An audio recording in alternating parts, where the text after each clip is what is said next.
ठीक है भाई, कोलकाता से कौन सी वेबसाइट पे आप मुझे ज्वाइन करोगे ऑन फेसबुक? आप मुझे फेसबुक पे ज्वाइन करोगे। ओके, चलिए जी, कैश फ्लो स्टेटमेंट आज हम बहुत ही इंपॉर्टेंट भूमिका बांधेंगे। लो, मैंने टाई भी हटा दी, टाई से बड़ा प्रेशर हो रहा था। आपका आधा ध्यान टाई पे, आधा ध्यान यहाँ। भुवनेश्वर पूछा ये वाला क्वेश्चन कब करेंगे? भुवनेश्वर ये वाला क्वेश्चन का कोई नंबर है तो मुझे नंबर बता दो, मैं आपको करके बता दूंगा, नहीं तो आप मुझे ईमेल करना अगर आपने क्वेश्चन कहीं और पढ़ा है। कई बार ऐसे भी होता है ना, सर हमारा दोस्त वहां पे कोचिंग ले रहा है, उनके कोचिंग इंस्टीट्यूट के सर ने ये वाला क्वेश्चन कराया, सर हमें तो नहीं आ रहा, तो भाई वो वाला क्वेश्चन आप मुझे भेजो, मैं उसको करके आपको दे दूंगा। बट क्यूआरएस पे लिखने से बात नहीं बनेगी। क्लियर हो गया अविनाश? ठीक है जी, चलिए जी, कैश फ्लो स्टेटमेंट थोड़ी थोड़ी बातें कुछ कुछ इसके बारे में लिखना शुरू करते हैं, फिर हम मेन मुद्दे पे आएंगे। This is one of the financial statement that has to be statutorily prepared by the accountant। बड़े ही दुख के साथ कहना पड़ रहा है कि इस चैप्टर में आप अकाउंटेंट की तरह सोचोगे। बड़े ही दुख के साथ कहना पड़ रहा है कि इस चैप्टर में 90% फोकस मेरा अकाउंट्स के ऊपर रहेगा। बड़ा दुख हो रहा है मुझे भी, रियली, बट मैं क्या करूं? फाइनेंशियल मैनेजर के लिए बहुत जरूरी है कि वो फाइनेंशियल अकाउंट समझे। ये चैप्टर उसी चैप्टर में से आता है।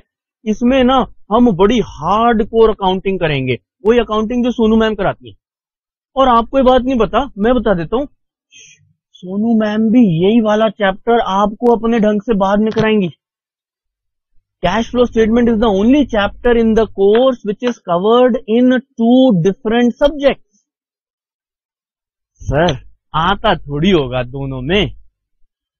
एक अटेम्प्ट ऐसा था जिसमें अकाउंट्स के पेपर में 16 नंबर का कैश फ्लो और उसी में एफएम में 16 नंबर का कैश फ्लो। सोच के देखो कितना इंपॉर्टेंट होगा। चलिए जी, it is one of the financial statement that has to be statutorily prepared by the accountant along with, और बाकी दो स्टेटमेंट कौन सी होती हैं? एक तो P and L account and balance sheet. नहीं, इस बार नहीं, और ये कई सालों पुरानी बात है।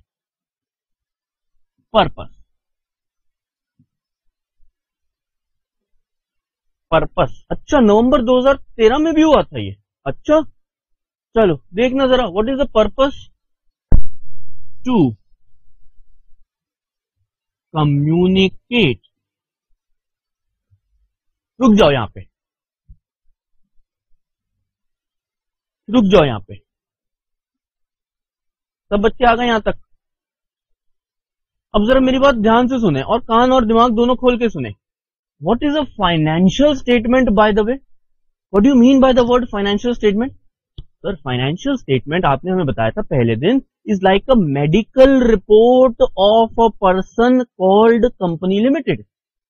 अगर मुझे अपने माइंड के बारे में कुछ जानना हो तो एमआरआई कराऊंगा, अगर मुझे हड्डियों के बारे में कुछ जानना हो तो एक्सरे कराऊंगा, अगर मुझे पेट में कहीं भाई फोड़ा वोड़ा तो नहीं हो गया इसके बारे में जानना हो तो अल्ट्रासाउंड कराऊंगा। बंदा एक ही है, उसकी अलग अलग प्रॉब्लम की अलग अलग मेडिकल रिपोर्ट आती है। आप बोलोगे नहीं नहीं सर नहीं, मैं तो ब्रेन में एक्सरे करके पता करूंगा। हम बोलेंगे भाई साहब देखो, हर रिपोर्ट का एक ऑब्जेक्टिव होता है, वो इसीलिए बनाई जाती है, इससे दूसरी चीज नहीं पढ़ी जा सकती। एक्सरे से सिर्फ हड्डियां ही दिखेंगी। तो हमने पूछा कि ये जो फाइनेंशियल स्टेटमेंट है इसका पर्पस क्या है, दिस मेडिकल रिपोर्ट ये क्यों बनाई जाती है? हमने कहा sir to communicate liquidity position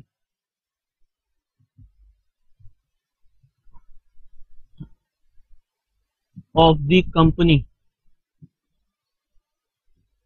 by noting different cash flows from three sources. हम ना कंपनी के कैश के बारे में मुद्दे डिस्कस करने के लिए कैश फ्लो बनाते हैं। हम यहां पर प्रॉफिटेबिलिटी की नहीं बात करते। Nothing related to profit. आप ये मत सोचना कि कैश फ्लो बना के प्रॉफिट के बारे में पता चलेगा ना, कुछ नहीं पता चलेगा प्रॉफिट के बारे में। Cash flow will not tell you about profit at all. Sources of cash, inflows and outflows, इसके बारे में मैं बहुत ज्यादा डिटेल में नहीं लिखवा रहा, क्योंकि आप ये चीज 12th में भी करके आए हो। सच्ची सच्ची बता देना, ये 12th में था कि नहीं? कैश फ्लो स्टेटमेंट था कि नहीं आपका? यस। तो बस उसी की एक क्विक रिकॉल हो रही है। सीएफओ, सीएफएफ और सीएफआई, ये तीन आपके अलग अलग सोर्सेज होते हैं। सोर्सेज का मतलब कैटेगरीज, मतलब आपका कोई भी कहीं से पैसा आया, कहीं पैसा गया, तो अल्टीमेटली ले दे के आपके ये तीन जगह बांट दिया जाता है। ये डे टू डे एक्टिविटी,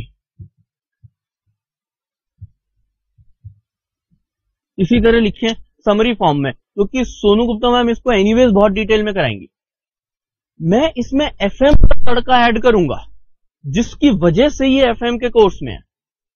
नहीं तो अगर सोचो ना, अगर मैं भी आपको पूरा का पूरा अकाउंट्स की तरह समझाने लगूं, फिर तो आप दो टीचरों से एक ही चीज पढ़ के बोर हो जाओगे। तो मैं बड़े ध्यान से, आपने कई बार सुना होगा कि सेम पराठा दो शेफ अलग अलग तरीके बनाते हैं, तो मैं एफएम की तरीके से बनाऊंगा इस पराठे को। ठीक है जी। Day to day activity. Financial का क्या मतलब होता है? Relating to capital structure.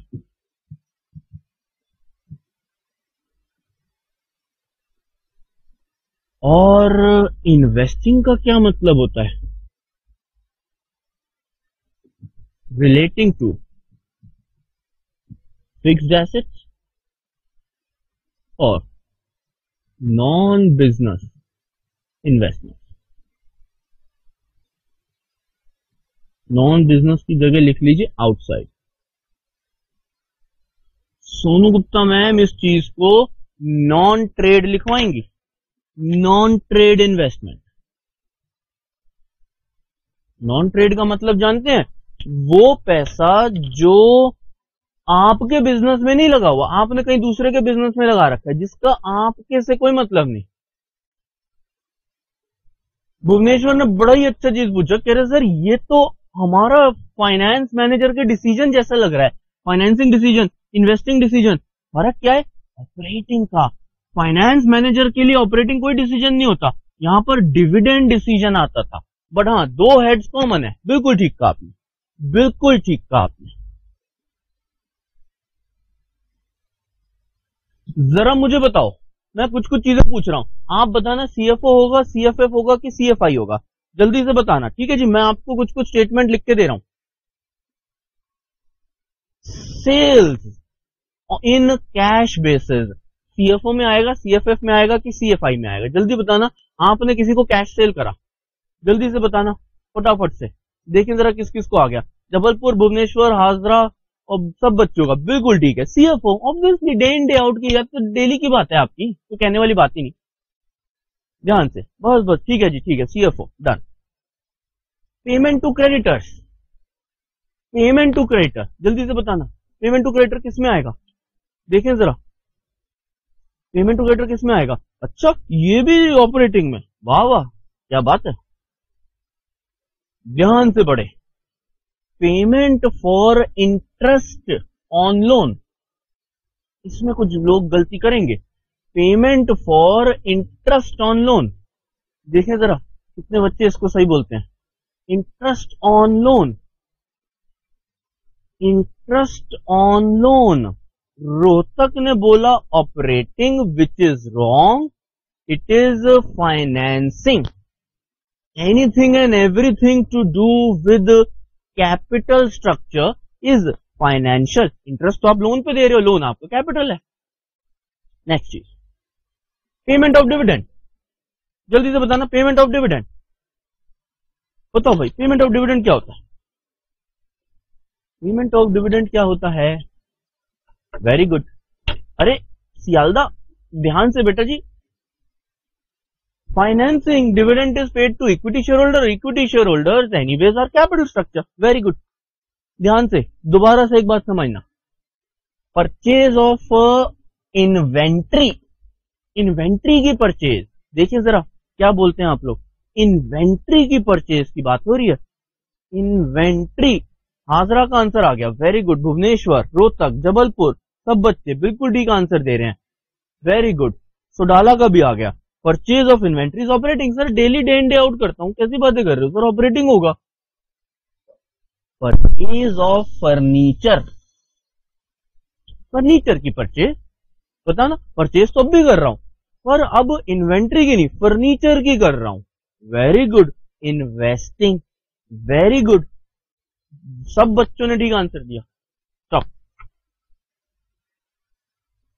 थोड़ा मुश्किल पूछता हूं, payment of taxes, income tax, payment of income tax, ध्यान से सोच के बताना मुझे, पेमेंट ऑफ इनकम टैक्स, ये कुछ कुछ मुद्दे हैं जो कंफ्यूजन क्रिएट करते हैं, इसीलिए मुश्किल है। ये तो मुश्किल क्या होता है, कुछ नहीं, anything which confuses is difficult. Payment of income tax, क्या इनकम टैक्स फिक्स्ड एसेट है? क्या इनकम टैक्स फाइनेंशियल नेचर का है, यानी कैपिटल स्ट्रक्चर का है? Income tax to be shown under CFO। अपनी बात में टैटू करा लीजिए। कुछ बच्चों ने लिखा एक्स्ट्रा ऑर्डिनरी, गलत। Income tax is not an extraordinary item, extraordinary is something else that I will tell you later, but it is not extraordinary. दूसरी बात, कह रहा इट इज शोन सेपरेटली, मैं भी मान रहा हूं it is shown separately, the question is under which head? Shown separately का मतलब ये थोड़ी होता है कि पूरी स्टेटमेंट में अलग से कहीं लटका दिया उसको, ना ना ना, किसी 3 हेड की बात आएगी, उनकी बात कर रहे हैं, किसी ना किसी एक हेड में आएगा। Therefore always shown under operating. हाँ, ऑपरेटिंग में अलग से ऐड होता है, पर होता तो ऑपरेटिंग में है ना। ठीक है जी, बात क्लियर हो रही है, always operating, income tax is always operating. Preference dividend paid, ध्यान से, preference dividend paid, preference dividend paid, देखिए जरा, प्रेफरेंस डिविडेंड पे कितने बच्चे सही बोलते हैं? Preference dividend paid, very good. Sealdah, बेटा जी आपको रिसीव थोड़ी हो रहा है, पे हो रहा है। फाइनेंसिंग आप पे क्यों करो? किसी से पूछना, भाई हम प्रेफरेंस डिविडेंड क्यों पे कर रहे हैं? भाई साहब क्यों पे कर रहे हैं? भाई साहब क्योंकि आपने प्रेफरेंस शेयर ले रखा है और इसीलिए आप उनको रिटर्न दे रहे हो। ठीक है जी, done. Rent on capital, rent on capital is preference share. ध्यान से, अब ये मुश्किल होने वाला है। इक्विटी डिविडेंड रिसीव्ड, पेड नहीं बोला मैंने, इक्विटी डिविडेंड रिसीव्ड। जबलपुर का तो आ गया, हाजरा का भी आ गया, रोहतक का भी आ गया, भुवनेश्वर का भी आ गया, सियालदा का गलत हो गया, Lucknow correct, Sodala correct, absolutely right. आप रिसीव करोगे तो भाई अपनी इन्वेस्टमेंट पे करोगे। अरे वाह, ये बैच तो भाई बड़ा फास्ट है, बड़ी स्पीड से चल रहे हैं हम, मजा आ गया। चलिए जी, बहुत बढ़िया। यहां पर कुछ कुछ बातें लिखना शुरू कर लेते हैं। डायरेक्ट मेथड,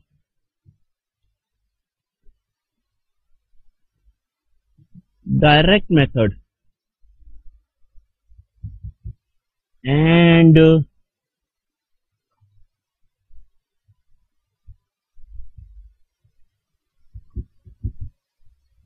डायरेक्ट और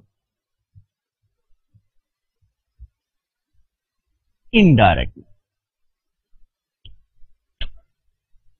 कहने का मतलब ये कि CFI और CFF कोई कहने की बात ही नहीं है। आप इनको हमेशा डायरेक्ट और इनडायरेक्ट, हमेशा और हमेशा डायरेक्ट से ही बनाओगे. What is different? CFO, where there is a choice, either you can make it by direct or you can make it by indirect method. ये मेथड क्या होते हैं ये सब बातें करेंगे बाद में, अभी तो जरा आप टॉप ऑफ द थिंग समझो. हाँ, सेल्स और नेट प्रॉफिट से निकालते थे, याद आ रहा है ना भुवनेश्वर, पुराने जन्म की बातें जो पिछले साल ही थी, 12th में ही तो दिया था आपने 12th, पिछले साल ही तो 12th किया था आपने, वो आपको पुराना जन्म लग रहा है, नीचे दिखाए. डायरेक्ट और इनडायरेक्ट इज बाय CFO, बाकी दोनों हमेशा डायरेक्ट से. लिखना शुरू करें. Format of cash flow statement ऊपर दिखाएं. AS3 revise govern the preparation of. मैं कैश फ्लो स्टेटमेंट को CFS लिख दूं, बार बार काहे को लिखना cash flow statement.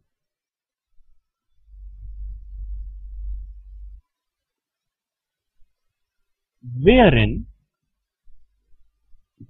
there is a choice to prepare CFS in two methods.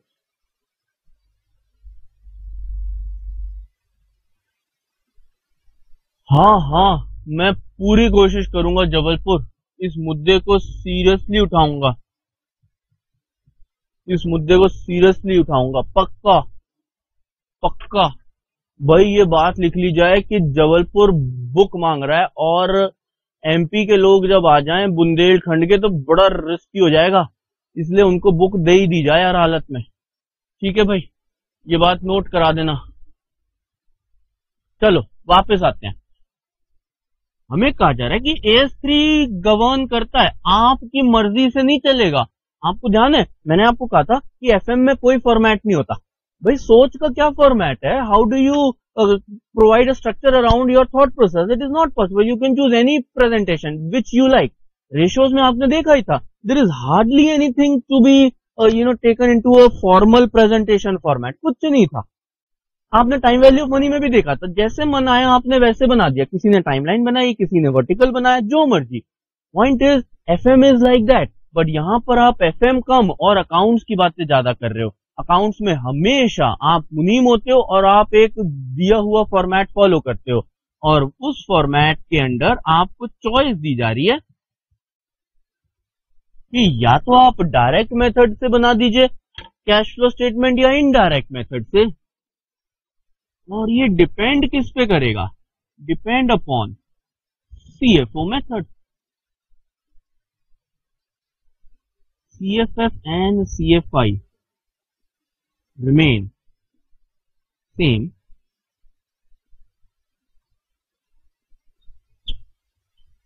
Sir लिखा हुआ है cash flow statement is by direct, तो क्या समझूं? क्या सारे डायरेक्ट से बने होंगे? यस, क्योंकि CFI और CFF तो हमेशा ही डायरेक्ट पे बनते हैं.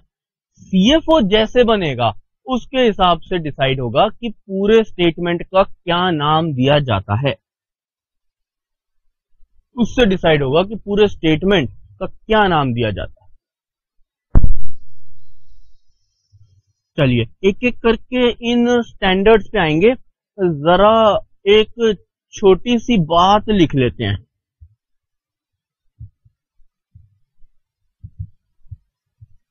Important notes. पहला, CFF will include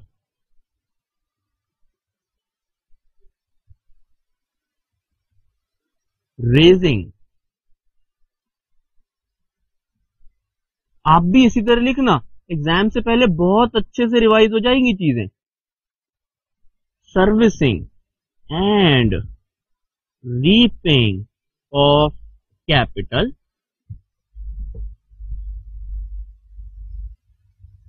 from any source. आपके कोई भी सोर्स, डेट और प्रेफरेंस और इक्विटी, इनमें पैसा उठाना, उसकी सर्विसिंग करना, मतलब उसको रेगुलरली इंटरेस्ट देना और रीपे करना, ये तीनों चीजें इंक्लूडेड होंगी।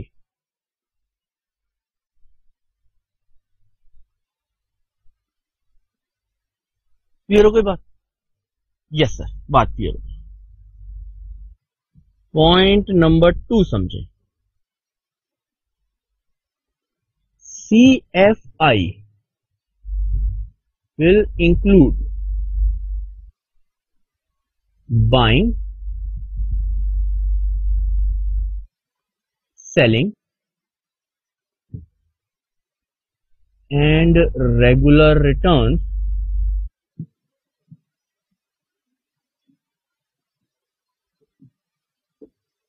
from investments and long-term assets।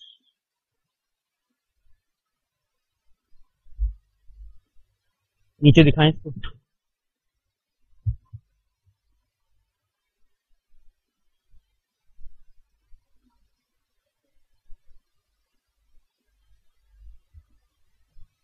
फटाफट से लिखें, आगे बढ़ें फिर हम।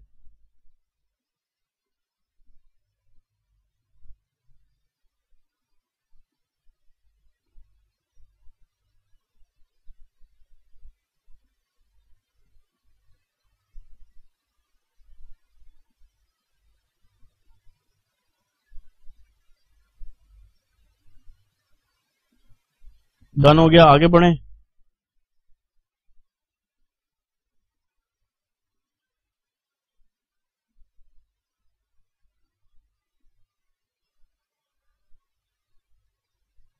चलिए जी, आइए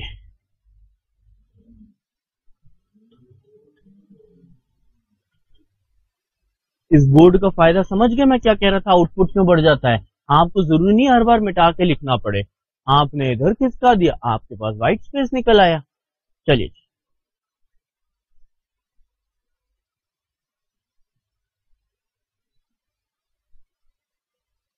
नोट ऑन